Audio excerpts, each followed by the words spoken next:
This is soul power. We're talking about the inner force, the indomitable spirit. It's not just a concept or a notion. In fact, not at all. No. What it is a very real and tangible power, the inner warrior force. And Bruce Lee was able to tap into his force, into his spirit at will. He could tap into it at will, just like tapping beer out of a keg. He could tap into it at will, just like turning on the tap water. When he needed it, boom, he just turned it on, and it was there. And so can I. I can do that when I need to, and so can you. Now, getting back to what I was talking about here with the didactic versus the dialectic, the important question that you always want to ask yourself when you're presented with any choice that involves society, culture, where it's anything more than a personal choice, such as where you want to go to dinner. And that is, are my emotions being appealed to? Are my emotions being appealed to? If there is an appeal to emotion, then, or relationship, an appeal to emotion or relationship, then it is dialectic programming. That's either being attempted on you or has transpired in the person or organization that is addressing you, or both. So, anytime they're using an appeal to emotion or relation, that is dialectic. If it's appeal to logic, that is didactic. Now, they may make the appeal seem didactical. Please reason with us, when in fact it's really an emotional appeal. Now, I'm not saying you need to be a stone statue and never have any feeling or emotion. That's not what I'm talking about. I'm talking about recognizing and controlling emotion so that you always get your desired outcome. Bruce Lee said that when a man comes to a conscious, vital realization of the great spiritual forces within himself and begins to use those forces in science, in business, and in life, then his progress in the future will be unparalleled. Inner warrior force. Think about that. When a man comes to a conscious, vital realization of those great spiritual forces within himself. See, we're talking about spiritual forces. It's all connected. Think about this. Right? Primitive, mechanical, spiritual. Okay? And so this applies.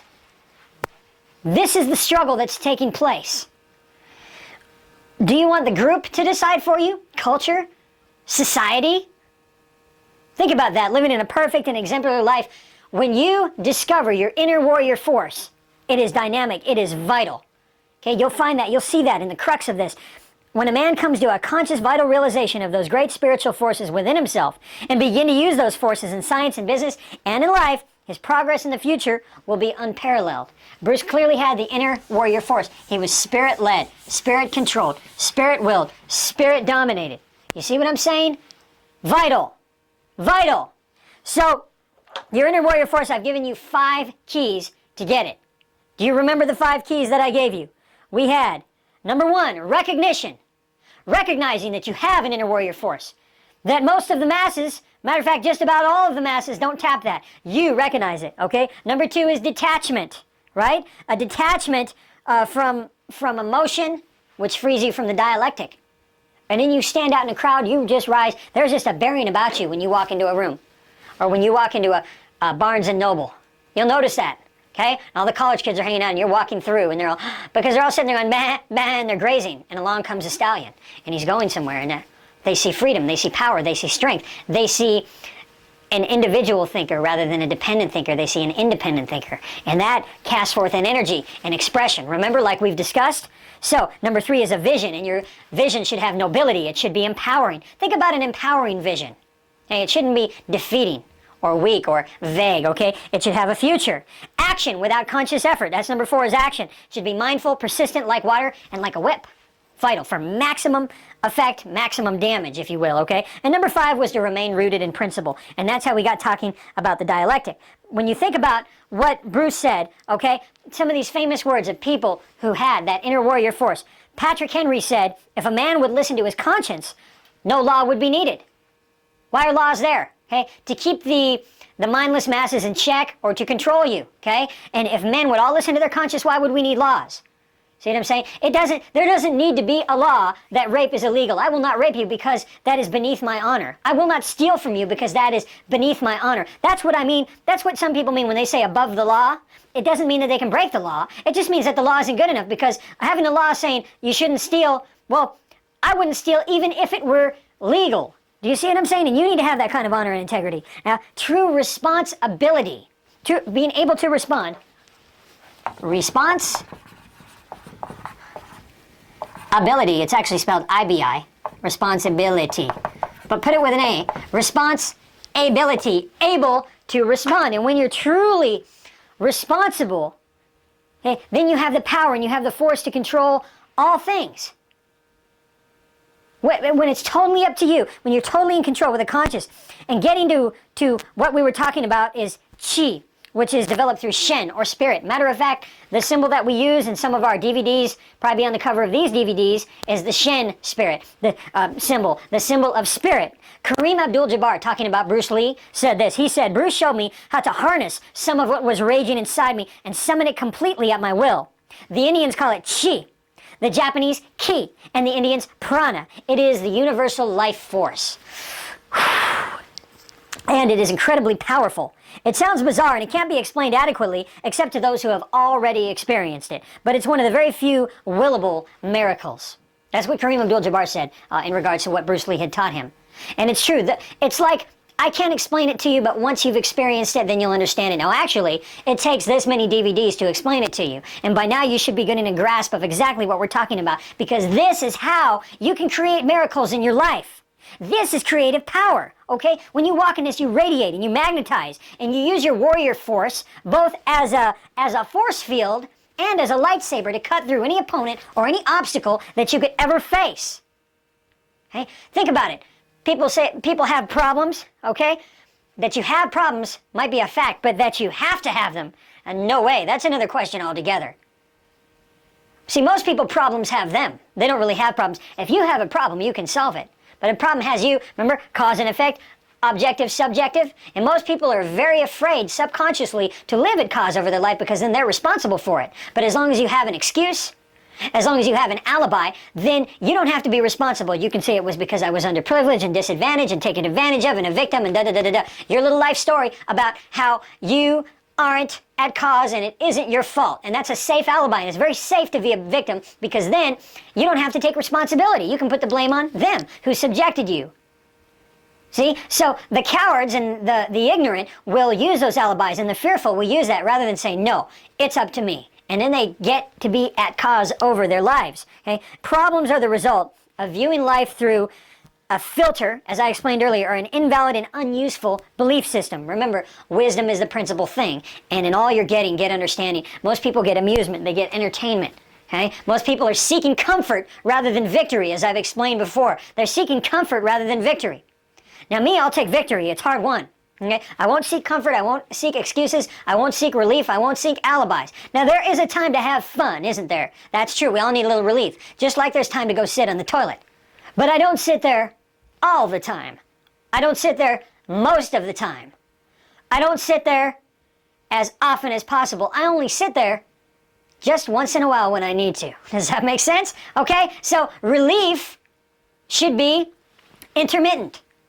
And be all the time. Living your whole life in pursuit of pleasure or the carrot. Okay? And missing out on the victories. These are the ways of the universe. Now, you know, Tony Robbins talks about the locus of control. He says, and I don't know if he originated this or not, but he said, there are things that you have control over. And there are things that you can influence, but you can't control. And there are things that you can't even influence. Okay? So you have things that you can control directly. You have things that you can influence, but you can't control. And then you have things that you can't even influence or control. Where should your focus be? Your focus should be right here on what you can control. And there is much more you can control than you think. If you spend your time worrying about things you can't influence or control, you can't influence, you can't control it. Okay? foreign wars, the economy, the government, what they're doing over there, the latest scandal, but it captures and leads your imagination. And a 24-hour news channel needs to fill that gap, don't they? I mean, if they just reported the news, this happened at this time. But no, they need to get someone's uncle and someone's cousin and someone's neighbor and someone who knew him and someone who wrote a book about this type of thing. Why do they fill it with talking heads? To fill the time and to keep you captivated and to keep you from focusing on this. If you're so busy focusing on all that external stimulus, how are you going to be able to control anything? You've got to keep your focus on what you can control. What can you control? You can control your body. You can control your mind. Oh, yes, you certainly can. Yes, you can. I've shown you how. You can control your mind. Okay? You can control your household. If you've got kids, if you've got a wife, you can control them too. If you control yourself, they'll want to be controlled by you. See, it isn't a matter of, I'm the king and I control you. It isn't a matter of that at all. That's stupid. That's what they want you to do. They want to polarize you and call you an extremist. So what do? Well, I don't want to be an extremist. I don't want to seem like a bully. See? No, neither. Neither bully nor wimp. How about fair-minded king? Okay? Calm, centered control. This is the way it'll be. This is what we're going to do. You laugh a little, just like my dad laughed at me when he left me on top of the ski slope, and I cried and cried, and he laughed and laughed. He said, you're coming down, you're skiing down. That's it. Anything you want to do. But the moment you start yelling and screaming, you do what I say. The moment you do that, you lose credibility. The moment you jump over into emotion, even if you're right, you're wrong. They make you wrong right away, because now you've got something to apologize for. Okay? So anyone you're facing, even if it's your own household, the moment you lose it, the moment you lose your temper and lose control, you've lost credibility, which is just what they want. So by keeping your cool, and remember we talked about vision being part of the inner warrior force, a long-term vision, but what happens? Most households lack leadership. You've got two independent parties, okay? And one is voting one way and one is voting another. And basically, it's a house full of roommates. I'm talking about a family here, for those of you with families. Talking about families here. So when you have a vision, and you must be honest and fair and kind and strong and firm. And if you can't be controlled, you know, a lot of women don't like a guy who can't be controlled. Make sense? You either know what I'm talking about or you don't. If you don't worry about it. If you do, pay close attention. See, you might find that you were the guy who could be controlled because they can push your buttons and upset you and piss you off and get you to yell and get in an argument and kiss and make up. And then who's got control, really? She does. Jezebel does, right? Because she got you upset so that you could apologize later. But when you look at how it actually came down and where the cards fell, okay, so no more game. You can't lose if you throw the race. Now this goes in the home, it goes in any personal relationship, no games. I either trust you or I don't. Now, trust and love can be sometimes two different things. You can love someone and not trust them. Okay? Someone has a proven track record of lying. They're a compulsive liar. They don't even know they just lie all the time. Okay? They can't be trusted. Or you just know they're going to steal money. Okay? Or certain people can't be trusted. You might love them, doesn't mean you don't love them. You just don't trust them. Okay? Compartmentalization, distinctions. The discriminating palate is going to taste the finest foods. So, getting back to the control, yes, you can. You can control your household. Well, you'll see. I love this. I was sitting getting my hair cut, and the guy next to me is sitting there getting his hair cut, and I heard the lady talking to him, and she says, well, I bet you're glad to be out of the house today, be away from the kids. And the guy said, no, actually, I'm not. And the haircutter lady said to the guy, she said, well, I bet the kids are glad you're gone. She said, well, no, actually, they wanted to go with me. And she said, well, you'll see, when they're teenagers, they have minds of their own. And he said, well, actually, they are teenagers. See, you can have that if you have relationship with your children. I mean, if you abdicate to the schools, their training, their life training, what are they going to get there in schools? What do you think? Are they going to get... What kind of person would a public school foster? Or for that matter, even many of the private ones? Jiriki or Tariki? Independent or a dependent thinker? What are they going to have? Dependent. Okay? Relational or positional? Didactic or dialectic? How many different ways do I need to say it? You're going to get people who are peer dependent, status conscious consumers. Peer dependent. What do their friends think? Status conscious. How do I look? Everyone's pulling down their pants and getting a tattoo on their tailbone.